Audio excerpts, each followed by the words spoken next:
Surrender. मुख्य आरोपी आशीष मिश्रा ने कोर्ट में किया सरेंडर। इस वक्त की बड़ी खबर, सीजेएम कोर्ट में आशीष मिश्रा ने सरेंडर कर दिया है और सरेंडर अर्जी के साथ सुप्रीम कोर्ट का ऑर्डर भी लगाया था। तो सीजेएम कोर्ट ने अब जेल भेजने के आदेश दिए हैं। सीजेएम कोर्ट ने बड़ी खबर इस वक्त लखीमपुर हिंसाकांड से जुड़ी हुई। लखीमपुर कोर्ट में आशीष मिश्रा ने सरेंडर कर दिया है और मुख्य आरोपी आशीष मिश्रा ने सरेंडर किया सीजेएम कोर्ट में। आशीष मिश्रा ने सरेंडर किया सीजेएम कोर्ट में और सरेंडर अर्जी के साथ सुप्रीम कोर्ट का ऑर्डर भी लगाया था। सीजेएम कोर्ट ने जेल भेजने के आदेश दिए हैं। ये बड़ी जानकारी इस वक्त सामने आ रही है।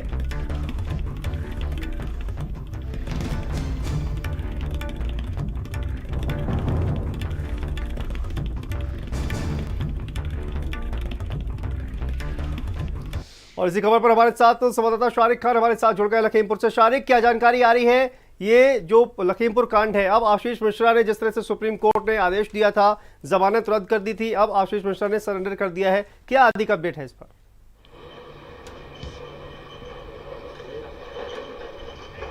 शारिक, बिल्कुल, देखिए, जिस तरह से 18 तारीख को सुप्रीम कोर्ट की तरफ से एक आदेश दिया गया था और उसमें जमानत रद्द करने की बात की गई थी आशीष मिश्रा मोनू की, तो उसके बाद ये माना जा रहा था कि एक हफ्ते के अंदर उनको सरेंडर करना है और ये जो मियाद थी ये 25 अप्रैल को पूरी हो रही थी। तो ऐसा ही माना जा रहा था कि 25 अप्रैल को सरेंडर करेंगे, लेकिन उससे ठीक एक दिन पहले उन्होंने आज करीब 3 बजे एक एप्लीकेशन मूव कराई सीजेएम कोर्ट में, जहां पर उन्होंने कहा कि मुझे मुझे जमानत मेरी खारिज कर दी गई है। जो किसानों पक्ष की तरफ से जो एप्लीकेशन थी वो दी गई थी और उसके बाद उनकी जमानत रद्द की गई थी, इसलिए वो सरेंडर करना चाहते हैं। इसके साथ ही उन्होंने सुप्रीम कोर्ट की वो कॉपी भी लगाई थी जिसमें उनकी जमानत रद्द की गई थी। तो अभी जो 3 बजे के बाद जिस तरह से उन्होंने जमानत रद्द करने की जो सरेंडर एप्लीकेशन थी वो दी थी, उसमें सुप्रीम को ऑर्डर लगाया था, तो सारी चीज़ों को सीजेएम ने वहां पर रिव्यू किया और उसके बाद उनको आदेश दिया कि उनको जेल के लिए रवाना किया जाए। तो फिलहाल अब आशीष मिश्रा को भारी सुरक्षा कस्टडी में लिया गया और उसके बाद उनको जो जेल है मेरे पीछे वहां पर उनको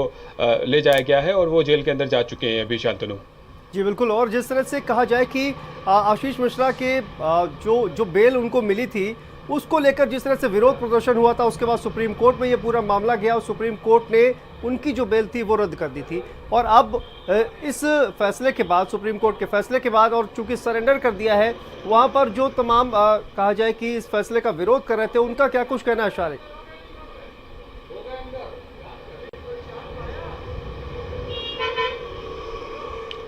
देखिए, 3 अक्टूबर के बाद से किसान पक्ष जो था, जिसके तरफ से 4 लोग और एक पत्रकार की मौत हुई थी और तमाम उसमें जांचें हुई थी, उसके बाद चार्जशीट सबमिट की गई थी एसआईटी की तरफ से और उसमें सीधा तौर पर हत्या का आरोप आशीष मिश्रा पर लगा था। तो जिस तरह से किसान अक्टूबर से लड़ाई लड़ रहा था, लगातार हाईकोर्ट किया वो, उसके बाद सुप्रीम कोर्ट में भी इस बेल को अपोज कर रहा था। बेल आखिरकार उनको एक बड़ी जीत मिली थी और उसमें बेल रद्द भी की गई थी।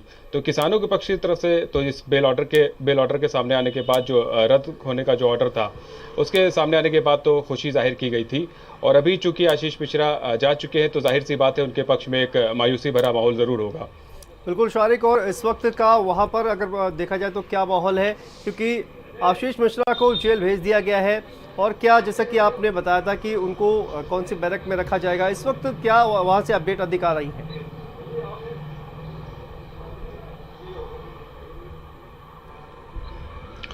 देखिए, जिस तरह से 3 एप्लीकेशन मूव कर गई थी, जो अपना सीजेएम है यहाँ पर इस बात को लेकर के वो सरेंडर करना चाहते हैं, तो उनकी एप्लीकेशन के बाद में उनको सरेंडर कराया गया 3 बजे के बाद और उनको जेल भेज दिया गया है। अभी वो जेल के अंदर ही है, तो तमाम सारी जेल की जो फॉर्मेलिटीज़ होती है वो भी पूरी की जा रही हैं और ये भी तय किया जाएगा कि आशीष मिश्रा को कौन सी जेल में रखा जाएगा। चूँकि हाई प्रोफाइल पूरा ये केस है, तो सुरक्षा के जो है वो भी जेल में, जिस तरह से पहले ही जब जेल गए थे वहाँ पर हम लोगों ने देखने को मिली थी, तो ये उम्मीद जताई जा रही है इस बार भी सुरक्षा के तमाम सारी जो पहलू है वो जेल के अंदर भी उन चीज़ों का ख्याल रखा जाएगा और ये कोशिश की जाएगी कि जो आम कैदियों के साथ, जो आम आरोपियों के साथ जो एक रुख रखा जाता है जेल मैनुअल के हिसाब से, तो वही रुख इनके साथ भी रखा जाए, चूंकि इन पे भी बहुत बड़े आरोप है। हत्या का सीधे तौर पर आरोपी है आशीष मिश्रा। जी शांतनु। जी बिल्कुल, बहुत बहुत शुक्रिया शारिक इस तमाम जानकारी के लिए। और बढ़ते अगली खबर की तरफ। खबर लखनऊ से सामने आ रही है। समाजवादी पार्टी के मुखिया